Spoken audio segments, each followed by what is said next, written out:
All right, we are going to talk about emotional intelligence. And I broke this up into a lot of little bits on social media because you only get 60 seconds to do a reel, right? So here we're going to do it in at least like 10 minutes. So the first part of emotional intelligence that we talked about was self-awareness. And self-awareness is knowing yourself, being able to see yourself, to also have an objective point of view of yourself, look at your behaviors, your patterns, and that's a continuous journey. Until the day that you die, you're going to be building more upon your self-awareness and getting to know yourself through patterns, through reactions. And one of the tips that I gave about self-awareness was to sit with your emotions. You know, we often we'll distract ourselves from feeling. We'll distract ourselves from even just having to deal with any negative emotion. We'll run towards the positive ones and put those first, when we're presenting ourselves in front of others, but we hide the negative emotions and we even run from them and distract from them. So making it a habit to acknowledge those intense negative emotions and sit with them. Like, you can even imagine that your negative emotion is a creature, a thing. One of the books that I would recommend is called Feeding Your Demons. And it's by Allion. I have it somewhere. Oh, I should be able to remember it. Feeding Your Demons. Okay, it's red, and I think there's like a green strip at the bottom. But there's practice of personifying your negative thoughts, your blocks, your negative perceptions, your emotions, personifying it, giving it a seat in front of you, having a conversation with it, asking it questions, giving it qualities of like color, shape, and all that. So you can do that in short by just sitting with your emotions and allowing them space to be. Just like you yourself as a person. If you are feeling some type of way, if you're upset, do you want somebody to close the door in your face? Do you want people to ignore you because you're upset? Do you want them to run away from you because you're upset? No, it doesn't feel good. You still want to be loved. You want to be heard. You want to be accepted. And your emotions are you. It is energy that comes from you. It's reflecting off of your light. It's reflecting off of your glass, your mirror. So you don't want to treat it bad. You want to treat it like you want to be treated, which is acceptance, love, bring it in, nourish it, give it a seat at the table, all that. And when we do that, learn to give space for our negative emotions, you can resolve them. They start to feel less attacked. You get out of defense mode and things start to make a lot more sense, and then even move on from that. So sitting with yourself through meditation is a good practice. I know y'all are not giddy for meditation like I am, but I'm giddy for it, and I love it because it's done so much for me. Even the practice of just sitting and not listening to music, not fidgeting, like there's a certain peace in that I never felt until I started to meditate and make that into a practice. Like the things that are hard for you, but that you want, you got to practice them. Whether it's a sport, skill, anything, you just got to practice it. You want to learn how to do your hair good, you got to practice it. So self-awareness is number one. Number two is empathy.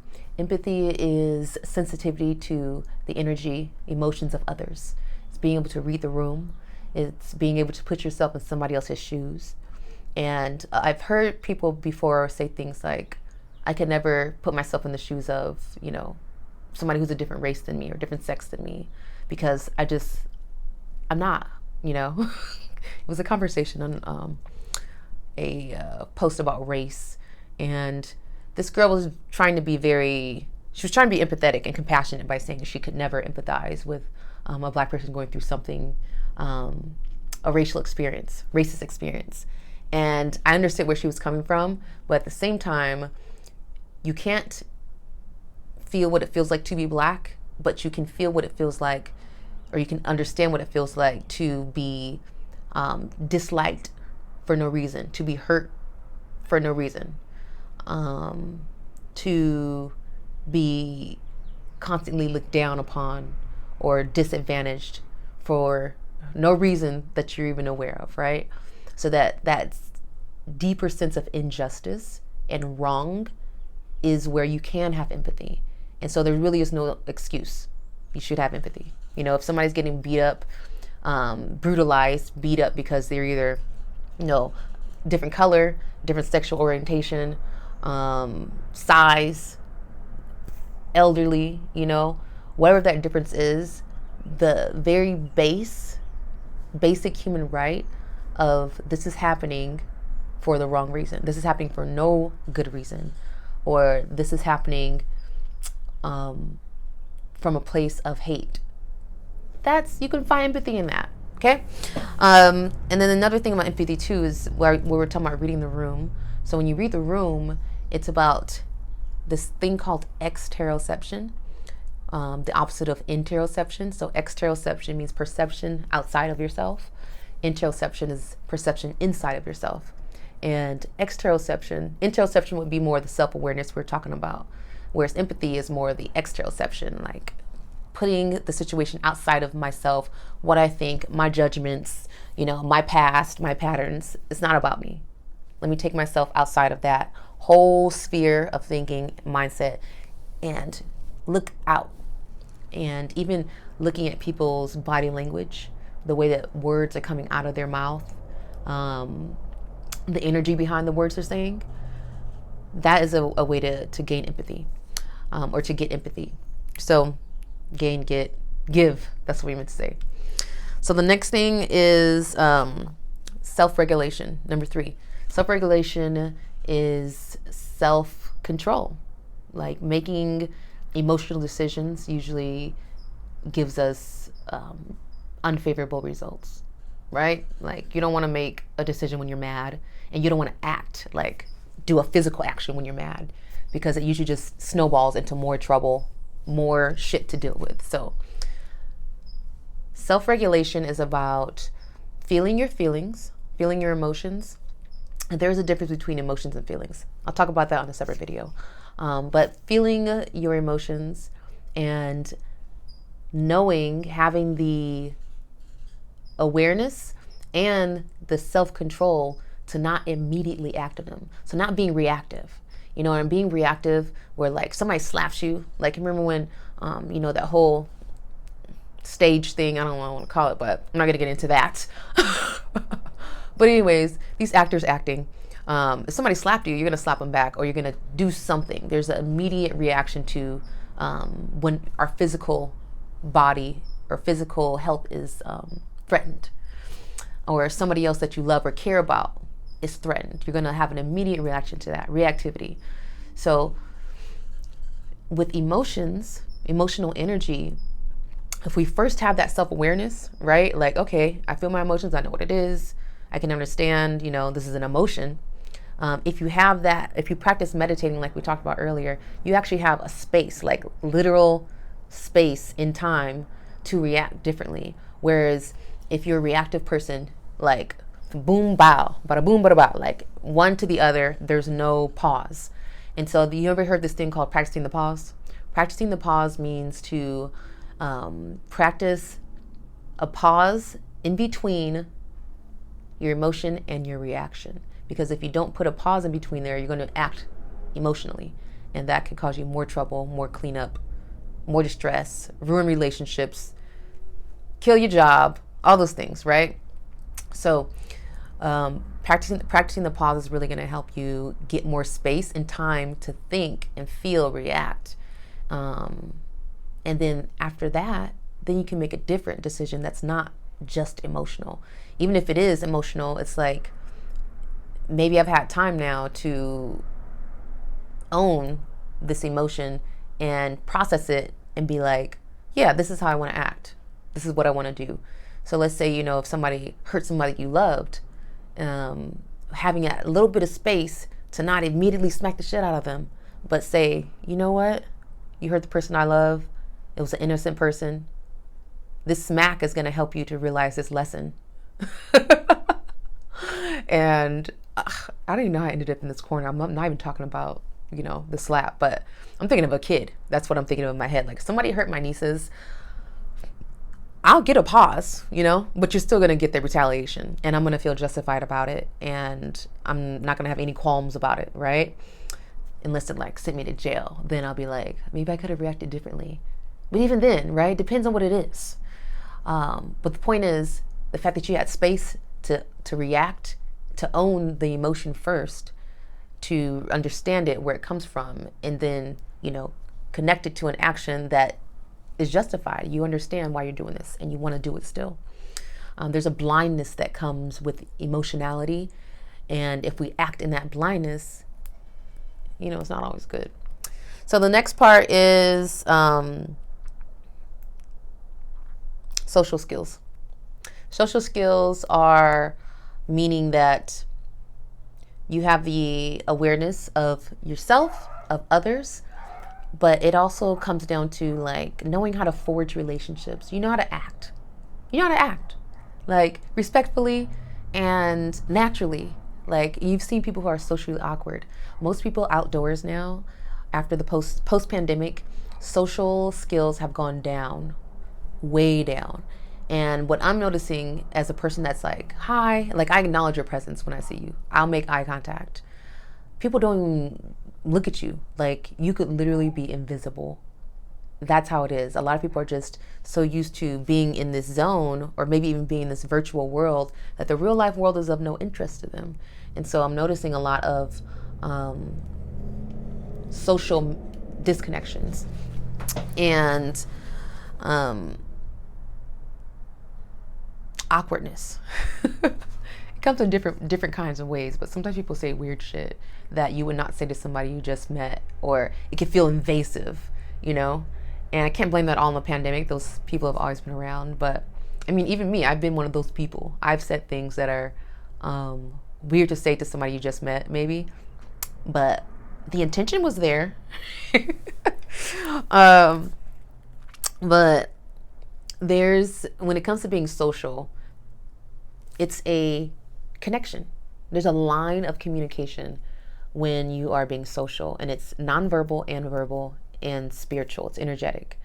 Nonverbal meaning like body language, the way I'm saying things, my eye contact going everywhere, or being stuck on you.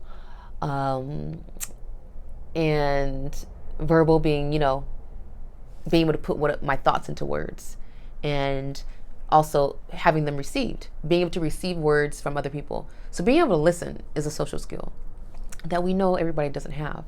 And I did talk about listening. When did I talk about listening? I did it in a video.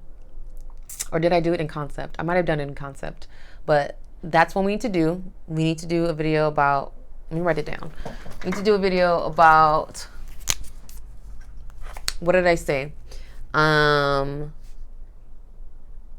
Body language with listening, and then the other one, it'll come back to me. But the other part of social skills is think about healing spaces. Think about having deep conversations, intimate relationships. So that's intimacy with your friends, your loved ones, like your family, kids, and then your romantic partners. So intimacy is not just something for your romantic relationships. That's why I said last. It's something for every relationship that is close to you. Relationships that you want to be or can be vulnerable in, those require intimacy in order to grow them and nourish them and maintain them. So any of those relationships, right? I forgot what I was going to say already. Oh yeah, holding space. Holding space is a social skill that I've learned through holding healing spaces and also being a nurse, because you can't cry every time somebody cries when you're a nurse.